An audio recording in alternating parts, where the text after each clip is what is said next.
हमें थोड़ी देर बाद वेटिकन का सीन दिखा जाता है जहाँ पे कुछ प्रीस्ट बातें कर रहे थे। क्या तुमने सुना? थैसलिट अर्जेंटा वो बिल्कुल जिंदा है, वो तो वापस भी आ गया है। दूसरा कहता है अच्छा तो तुम हाउस अर्जेंटा के गॉडसन की बात कर रहे थे है ना, लेकिन उसके बारे में क्या? हमने तो उसका फ्यूनरल रख दिया था। तो वो कहता है नहीं नहीं ऐसा कुछ भी नहीं है। जिन नाइट्स ने कहा था ना वो मर चुका है, वो उनको लेकर आया है और उसने रिपोर्ट किया है कि उन्होंने डेविल के साथ डील की थी। दूसरा कहता है सच में? क्या ये सच है? आखिर होली नाइट्स डेविल के साथ डील कैसे कर सकते हैं? वो कहता है तुम्हें नहीं पता, तुम जानते हो ना सर थैसलिट कहाँ वर्क करते हैं? वो एक हीदन जजमेंट ऑफिसर है और उनका काम उनको लेकर आना है जो कि स्ट्रिक्ट ऑर्डर को डिसोबे करते हैं। तो तभी वहां से कोई भाग रहा था तो दूसरा कहता है श्योरली फिर तो हम उन पर ट्रस्ट कर सकते हैं ना कि वो हेदन्स को आइडेंटिफाई करें, लेकिन एक अर्जेंटा उन नाइट्स को लेकर आए हैं जो कि मिनिस्ट्री ऑफ गॉस्पेल से है, फिर तो बड़ा मसला खड़ा हो जाएगा। तो तभी वो आदमी वहां दरवाजा खोलता है, वो कहता है फादर क्या आपने खबर सुनी? थैसलिट अर्जेंटा इलियन का किलर वो वापस लौट आया है। तो वहां पर एक आदमी खड़ा था, वो था कार्नोइल ऑड्रिक।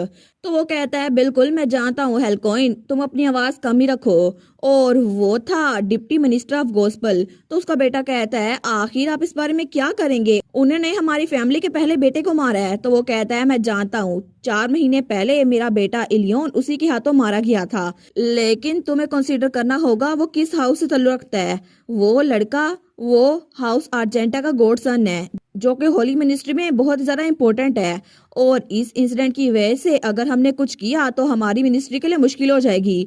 तो वो लड़का कहता है फिर भी वो तो बहुत जल्दी पावर गेन कर रहा है, अगर ऐसे चलता रहा ना तो बैलेंस खराब हो जाएगा, हमें कुछ करना पड़ेगा। तो उसका फादर कहता है ऐसा एक तरीका है, अगर हमें सेंटस मिल गई तो फिर सब कुछ ठीक हो जाएगा। लेकिन दूसरी तरफ हमारी सेंटस यानी कि हमारी हीरोइन बाहर बैठी हुई थी। तो तभी वो तो बड़ी अनोयड लग रही थी, वो कहती है आखिर वो लोग कितनी देर लगाएंगे, हम कब से यहाँ बैठे हुए हैं। तुमने देखा था ना वो हमारे सामने नाइट ऑफ वर्शिप को लेकर गए थे, लेकिन मुझे बॉस से बात करने दो, आखिर वो हमें गेट के बाहर इतने इंतजार क्यों करवा सकते हैं? और वैसे भी क्या मास्टर ऑफ होली स्वॉर्ड को ऐसे ट्रीट करते हैं? तो थैसलिट कहता है मैं सिर्फ होली स्वॉर्ड का मास्टर नहीं हूँ, बल्कि मैं एक ऐसा होली स्वॉर्ड का मास्टर हूँ जिससे सब नफरत करते हैं। हमारे सोचती है ये अपने बारे में कितने अच्छे से जानता है ना, लेकिन ये सच है, इस बात से मुझे और ज्यादा सैड लग रहा है। फिर भी ये इकलौती वजह नहीं है कि सब लोग इससे नफरत करते हैं। असल में वेटिकन सिटी में 2 रिलीजियस ऑर्डर हैं। सबसे पहला religious order ministry of gospel है और दूसरा होली प्रोसिक्यूशन मिनिस्ट्री है। पहले ऑर्डर में इलियन था जिसको हमने मारा था, और क्रांट पोप वो दूसरे रिलीजियस ऑर्डर से ताल्लुक रखता है जिस फैमिली ने थैसलिट को भी गॉडसन चुना था। लेकिन पोप के प्रोमिनेंट सपोर्टर में से एक है कार्डिनल वेलिग्यू अर्जेंटा जो कि थैसलिट का गॉडफादर है। इसी वजह से ये दोनों मिनिस्टर्स, इन दोनों के एस्पिरेशन बिल्कुल अलग अलग है, क्योंकि पहले को यकीन है कि सबको नॉन बिलीवर्स को रिजेक्ट करना चाहिए, लेकिन दूसरे का बिलीव है कि नॉन बिलीवर्स को छोड़ो और दुनिया में पावर को ढूंढो। लेकिन चाहे कुछ भी हो जाए दोनों ही बड़े खतरनाक है अपने अपने तरीके से। तो वो सोचती है एनीवेज उनके पॉलिटिकल डिबेट की वजह से ही थैसलिट को यहाँ पे बाहर बिठाया हुआ है उन्होंने। लेकिन चलो छोड़ो इस बात को, मैं जरा अपडेट तो चेक करती हूँ जिसको मैं इग्नोर कर रही थी। तो जब भी वो खोलती है ना तो वहाँ नोटिफिकेशन आई थी receive a reward for completing tutorial quest. तो वो सोचती है कि यार मैं तो इसके बारे में बिल्कुल भूल ही गई थी, लेकिन नोटिफिकेशन आई थी voice that shape the world, कितना इंतजार कर रहे थे कि आप इसको एक्सेप्ट कर लें। वो सोचती है देखो सही लॉर्ड वॉइस मुझसे भी ज्यादा एक्साइटेड लग रहे हैं। लेकिन तभी वहां पर ऑक्यूपेशन सेलेक्ट करने का ऑप्शन आ गया था, डिवाइनिटी, ओरा, अल्केमी, कुकिंग और प्लांटिंग में से। वो सोचती है अच्छा मैं कौन सा चूज करूं, क्या मुझे ओरा चूज करना चाहिए? ओरा तो बड़ा कूल होता है। लेकिन नोटिफिकेशन आई थी voice that shape the world, वो थोड़ा चौंक गए हैं और बार बार नोटिफिकेशन आ रही थी आपको डिवाइनिटी चूज करनी चाहिए। तो तभी नोटिफिकेशन आई थी executive of creative economy hint कर रहे हैं कि वर्ल्ड शेप द वर्ल्ड ने आपके लिए स्पॉन्सर किया है। वो सोचती है कि यार सच में लॉर्ड वॉइस ने इसको स्पॉन्सर किया है, मैं तो उसको कैंसिल करने ही वाली थी बिना चेक किए। तो तभी वो डिवाइनिटी को चूज कर लेती है और तभी उसको रिवॉर्ड मिल भी गया था, बहुत बड़ा बॉक्स उसके सामने आया था। वो कहती है अच्छा ये क्या है, लेकिन वहां पर था आपको रिसीव हुआ है डिवाइन रेजेलिया कॉस्ट्यूम जो कि सेट ऑफ वॉइसिज्म है। इसकी वजह से इसमें पूरा ड्रेस भी है, इसमें ज्वेलरी भी है और सब कुछ है। वो तो बड़ी खुश हो गई थी, वो कहती है इतना ऑसम कॉस्ट्यूम। तो नोटिफिकेशन आई थी voice that shape the world, वो तो बड़े फखरिया अंदाज से कह रहे हैं आपको ये पसंद आया। लेकिन वो कहती है सच्ची ये तो ऑसम है, थैंक यू सो मच। मैं तो 1 मिनट के लिए सोच रही थी कि मैं फैंटेसी रोमांस में हूँ, लेकिन अभी मैं इसको हर वक्त तो नहीं पहन सकती ना, ये बहुत ज्यादा फैंसी है ट्रैवल करने के लिए।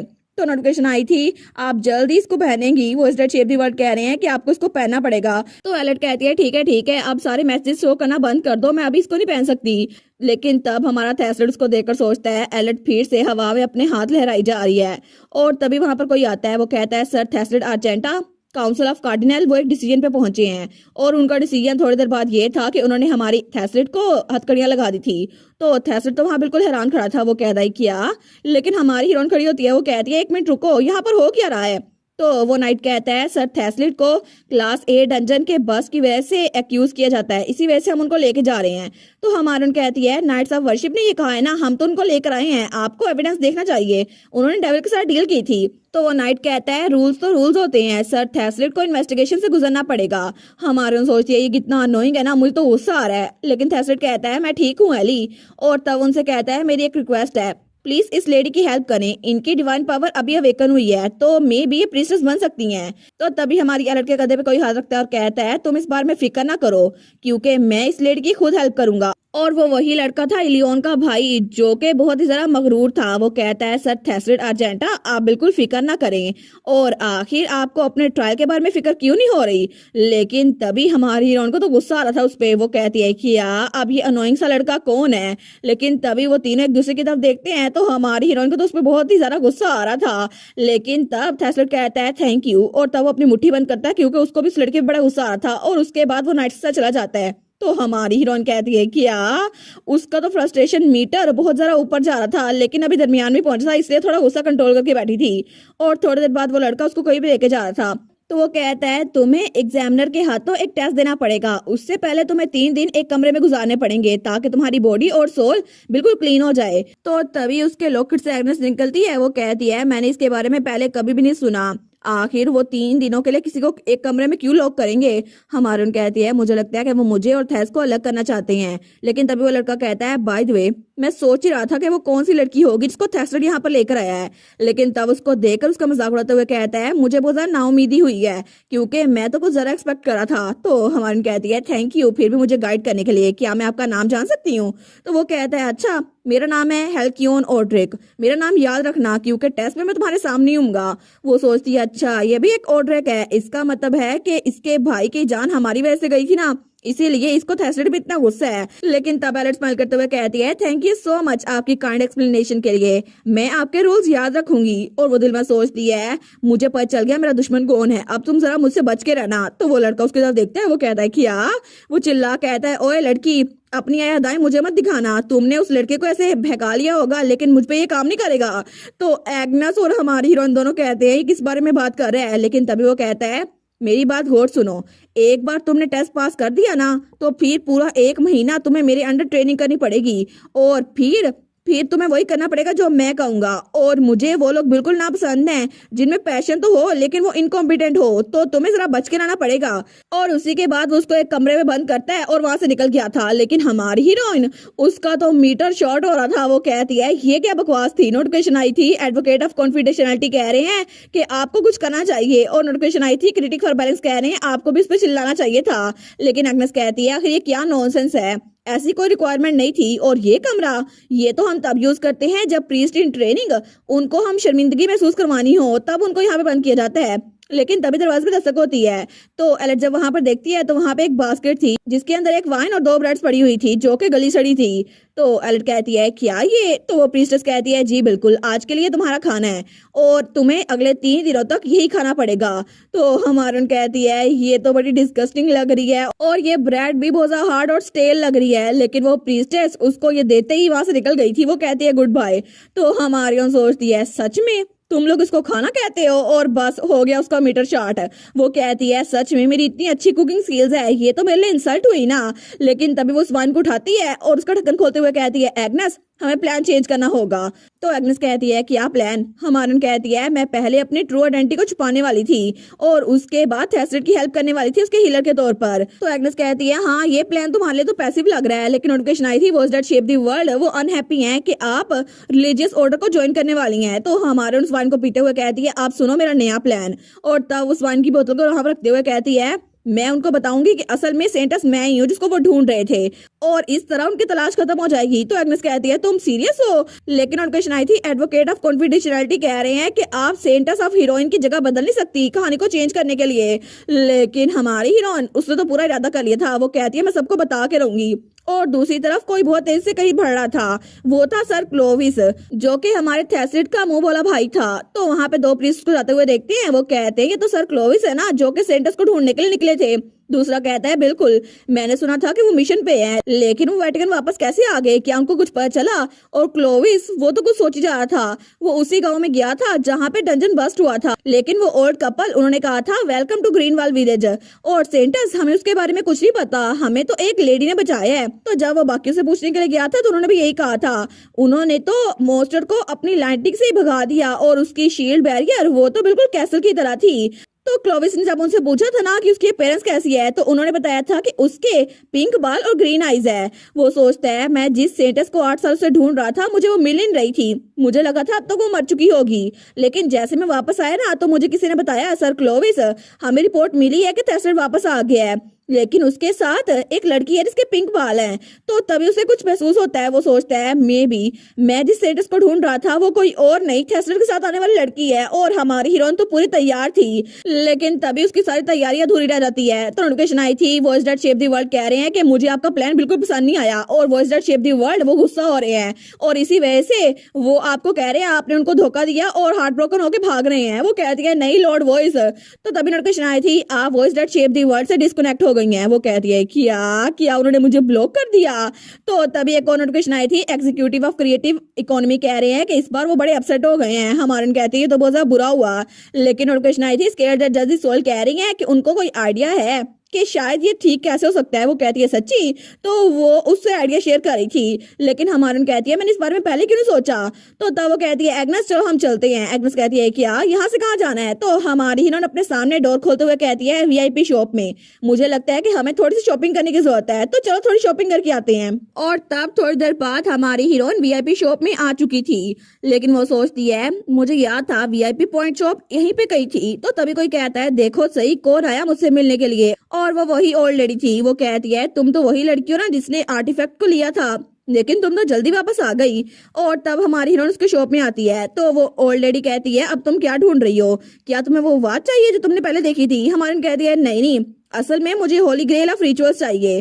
तो वो औरत कहती है क्या, वो तो बड़ा एक्सपेंसिव है, उसकी कॉस्ट तो 72,000 पॉइंट्स है। हमारे सोचती है क्या इतने ज्यादा? लेकिन वो कहती है मुझे डिस्काउंट नहीं दे सकती? वो ऑलरेडी कहती है नहीं मैं डिस्काउंट नहीं देती, लेकिन मैं फ्री में तुम्हारा फॉर्चून देख सकती हूँ। और तभी वो अपने सिगार में से धुआं निकालती है जो इर्द गिर्द फैल गया था, और उसके अंदर हमारी हीरोइन का फॉर्चून नजर आ रहा था। तो वो ओल्ड लेडी कहती है देखो सही, मुझे नजर आ रहा है कि तुम्हारा स्वीट हार्ट वो तो बहुत मुश्किल में फंसा हुआ है। लोग उसके बारे में बातें कर रहे हैं, ऐसा लगता है कि उसके लिए बहुत ज्यादा मुश्किल होगा, और ऐसा लगता है कि सेलिब्रेशन डे उस दिन तो उसके लिए बहुत बड़ा मसला होगा। हमारी कहती है अच्छा, लेकिन मैं तो एक ट्रांसमाइग्रेटर हूँ ना, मुझे ये कहानी पता है। तो वो औरत कहती है अच्छा, वो तो हंसने लग गई थी। लेकिन हमारी कहती है आप हंस क्यों रही हैं? तो वो बूढ़ी औरत कहती है इसका मतलब है तुम्हारा सच में एक स्वीट हार्ट है, लेकिन वो कौन है? विलन है, कोई अल्टरनेट लीड है, या मेल लीड खुद ही है? तो हमारी कहती है मैं जा रही हूँ, आपको बात नहीं करनी तो कोई बात नहीं। तो वो ऑलरेडी कहती है ठीक है, ग्रेल भी अपने साथ ले जाओ, ये शेल्फ पे पड़ा हुआ है। तो हमारी कहती है अच्छा, लेकिन तब औरत कहती है लेकिन भूलना मत, तुम्हें जो कुछ पता है हमेशा उस पर रिलाई ना करना, क्योंकि तुम्हारी रीडिंग कह रही है कि तुम्हारे इर्द गिर्द एक डार्क शैडो ऑफ क्लेमिटीज घूम रहा है, और ये शैडो एक ऐसा है जिसके बारे में ट्रांसमाइग्रेटर को भी कुछ नहीं पता। लेकिन तभी जब अपनी बात खत्म करती है तो हमारी हीरोइन वापस आ गई थी। वो सोचती है क्या इसी वजह से मुझे फ्री फॉर्चून रीडिंग बिल्कुल पसंद नहीं है, इससे तो चीजें और मुश्किल हो जाती हैं। लेकिन तब तक वो ले भी आई थी वो चीज जो वहां लेने के लिए गई थी, और वो एक होली ग्रेल ऑफ रिचुअल्स था।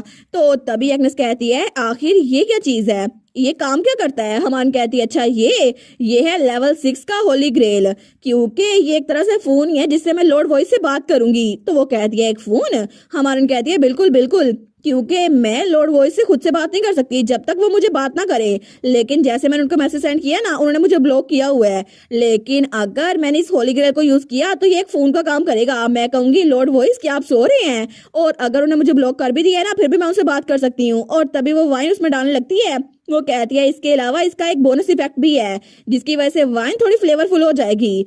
तो तब उसके अंदर वाइन डाल रही थी। वो सोचती है लेकिन मैं क्या कहूँ, क्या मैं उनको कहूँ कि मुझे ब्लॉक ना करें। लेकिन वो सोचती है जब से मैं इस दुनिया में आई हूँ ना, सबसे पहले ट्रांस माइग्रेटर ब्यूरो में उन्होंने मुझसे बात की थी और उन्होंने मुझे इतनी सारी चीजें दी हैं और मुझे लगता है कि वो मुझसे नफरत तो नहीं करते।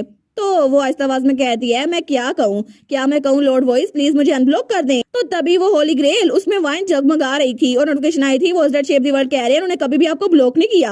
हमारे कहती है लॉर्ड वॉइस आप आ गए। तो नोटिफिकेशन आई थी voice that shape the world admit कर रहे हैं कि उन्हें एक्सेप्ट नहीं करना चाहिए था, लेकिन आपने खुद ही ये सब कुछ किया था, इसी वजह से आप सबके सामने जाहिर करने वाली हैं आप सेंटस है। तो सबको लगेगा जिस गॉड ने इस दुनिया को बंद कर दिया आप उसकी सेंटस है।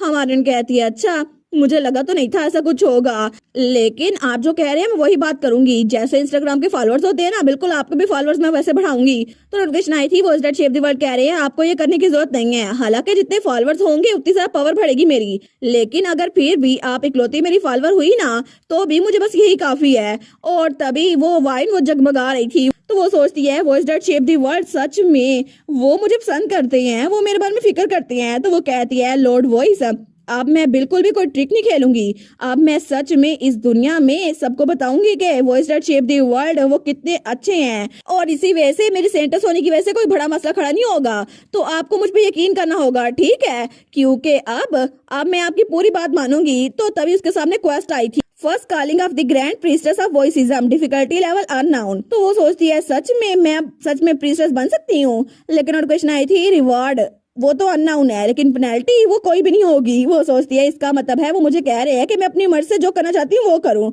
वो कहती है थैंक यू लॉर्ड वॉइस। तो फिर वो कहती है लेकिन दोबारा मुझे कभी ब्लॉक मत कीजिएगा। तो नोटिफिकेशन आई थी voice that shape the world कह रहे हैं उन्होंने कभी भी आपको ब्लॉक नहीं किया, लेकिन तब तो वो खुश हो गई थी। वो कहती है ठीक है अब मैं सबके सामने शो कर सकती हूँ मैं एक प्रीस्टेस हूँ। तो बस फिर तो पूरी तैयारी पकड़ू मैं। लेकिन तब हमें डायरेक्ट 3 दिनों बाद का सीन दिखा जाता है जब वहां पर हमारी हीरोइन का टेस्ट होना था। तो तभी वहां से वही लड़का भागता हुआ आ रहा था। वो कहता है मैं यहाँ पे टेस्ट ऑब्जर्व करने के लिए आया हूँ लेकिन मैं लेट हो गया हूँ, फिर भी उम्मीद है तुमने शुरू नहीं किया होगा। और तभी वो साथ देखता है तो सर क्लोविस खड़ा हुआ था। वो कहता है क्लोविस तुम यहाँ पर क्या कर रहे हो, तुम्हें पता है ना कि इस सेंटर्स का इंचार्ज मैं हूँ। तो क्लोविस कहता है मैं यहाँ पे प्रॉक्टर के तौर पर आया हूँ और यहाँ पर सब लोग आ चुके हैं तो आप अब शुरू कर सकती हैं। लेकिन तब हमारी हीरोइन प्रिंसेस के ड्रेस में वहां पर खड़ी हुई थी। वो कहता है मिस एलेट रोडलिन। तो तभी वो दूसरी वाली प्रिंसेस कहती है ठीक है मिस एलेट, यहाँ पर इस केज के अंदर एक बर्ड रखा हुआ है जो कि जख्मी है, तो आपको अपनी एबिलिटीज को यूज करना होगा और इसको हील करना पड़ेगा ताकि हमें पता चल जाए आपकी हीलिंग एबिलिटी कितनी ज्यादा है। हमारन कहती है आप चाहते हैं मैं इसको प्रूव करूं, ठीक है तो फिर मैं आपको शो करती हूँ। और तभी वो अपनी पावर यूज करना शुरू करती है, लेकिन तब उसकी पावर देखकर क्लोविस और वो ओड्रिक दोनों के दोनों हैरान रह गए थे क्योंकि हमारी हीरोइन की पावर वहां पूरी की पूरी जगह पे फैल चुकी थी और दोनों का ही मुंह खुला का खुला रह गया था। और इसी के साथ ये वाला पार्ट यहीं पर ख़त्म। तो आप लोग बताइएगा आप लोग को ये पार्ट कैसा लगा और वीडियो को लाइक और चैनल को सब्सक्राइब लाजमी कीजिएगा। बाकी वीडियोस का लिंक भी स्क्रीन पर नज़र आ रहा होगा तो काइंडली उनको भी चेकआउट कर ले। और thank you so much for watching my videos. Stay safe, bye bye.